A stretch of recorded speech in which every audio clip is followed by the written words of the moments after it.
Hi, it's Wasabi. Welcome back to the channel. We've got a battle on the Himmelsdorf map, and we've got apmate, who's now in Flying Squirrels. He's in the T110 E5. It's one of the original tier 10 tanks in the game, American heavy tank. And we've got an encounter battle, so 15-minute game, one cap. And to win, you've got to cap out or kill the enemy team, which is pretty common for as well as random battles, but as when you cap there, you've got to contest the cap. Alright, there's been quite a few tanks going to the hill, which is on the opposite side of the map from the cap area, so apmate's going back. There's only one tank down in Banana Alley with him. It's top tier, it's a tier 8, tier 10 game, so we've got 3, 5, 7 it looks like. Yep.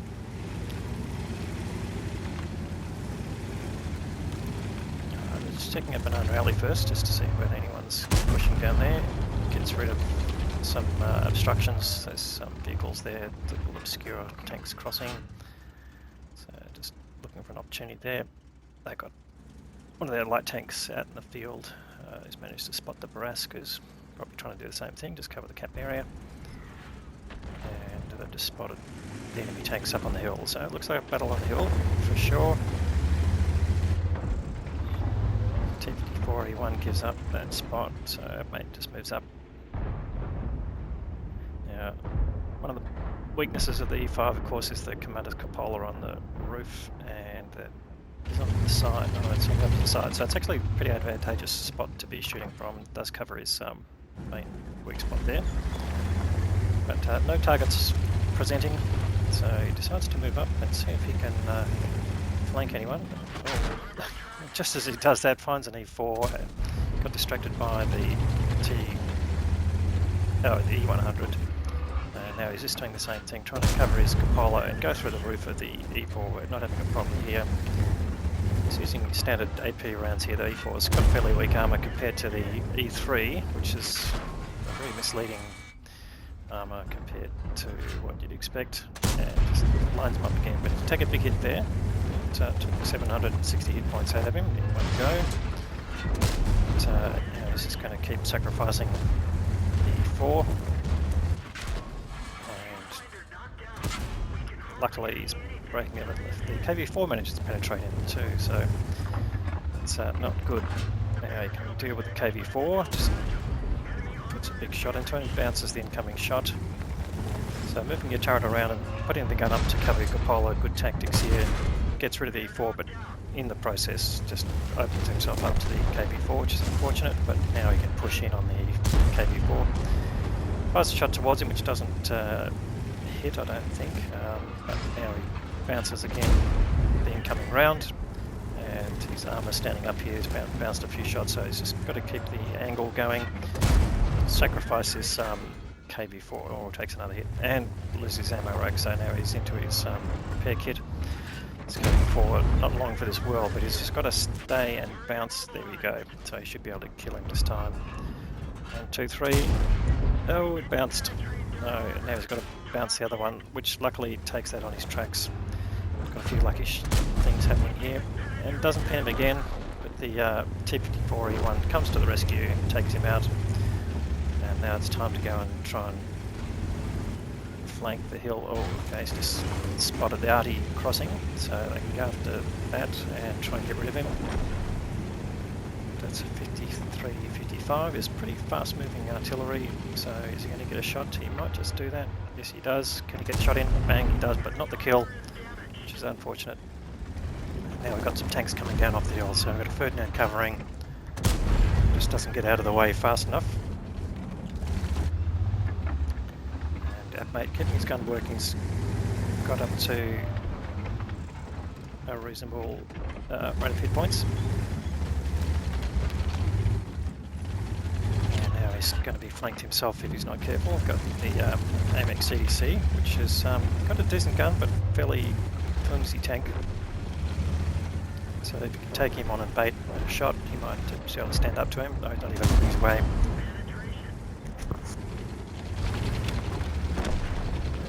Bounces the incoming ram from the CDC, and he just has to go after him. He's got no alternative really.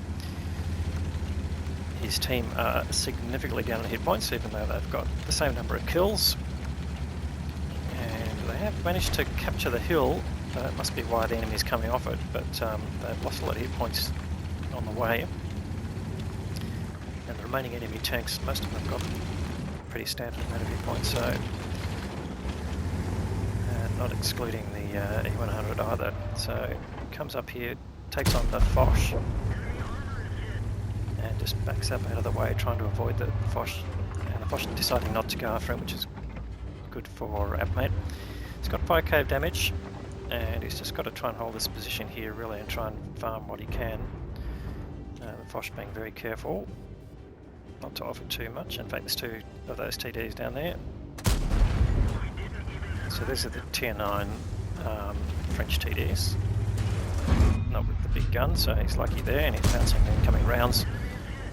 And he's got quite a few tanks with him who all want to share the same spot, which can be awkward, but he needs to basically protect his armour and take the shots across here, maybe get after that CDC, who's just put a shot into the Struve.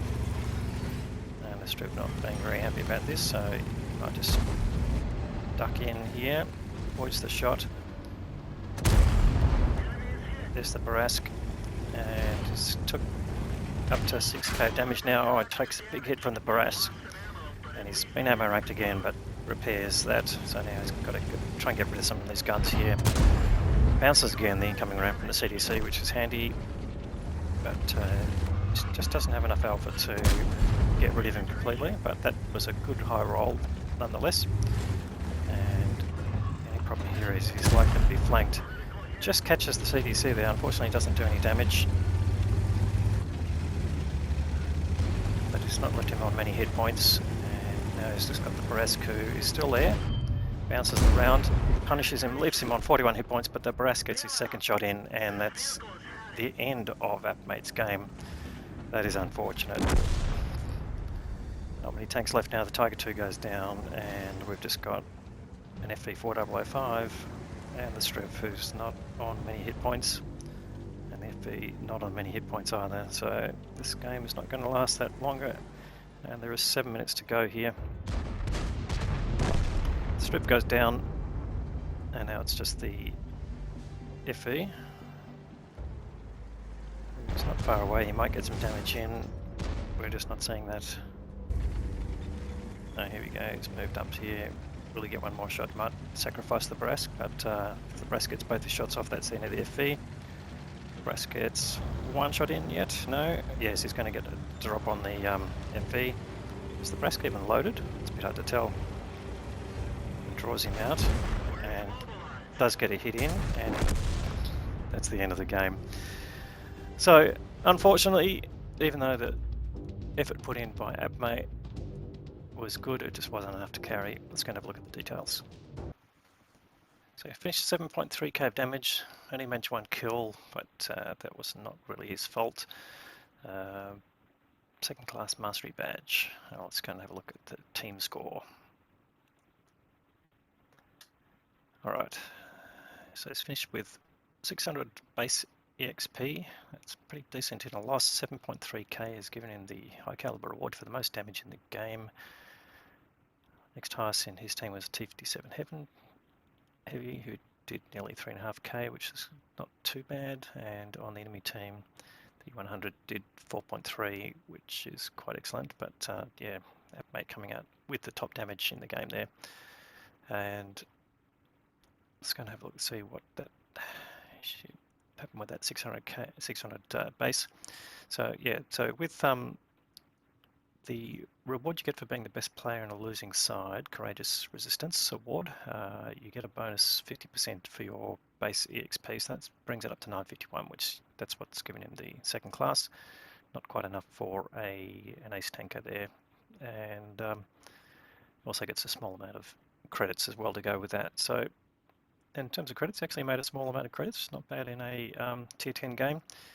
But let's have a look at his efficiency there. So he fired 26 shots, 22 hits out of that, and 18 penetrations. So he wasn't throwing away a lot of ammo there. Great damage total there, and most of it in pretty close quarters as well.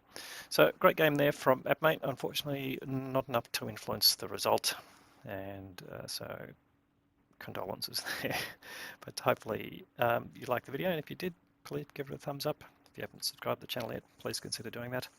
We'll have more great content to follow. Thanks very much for watching.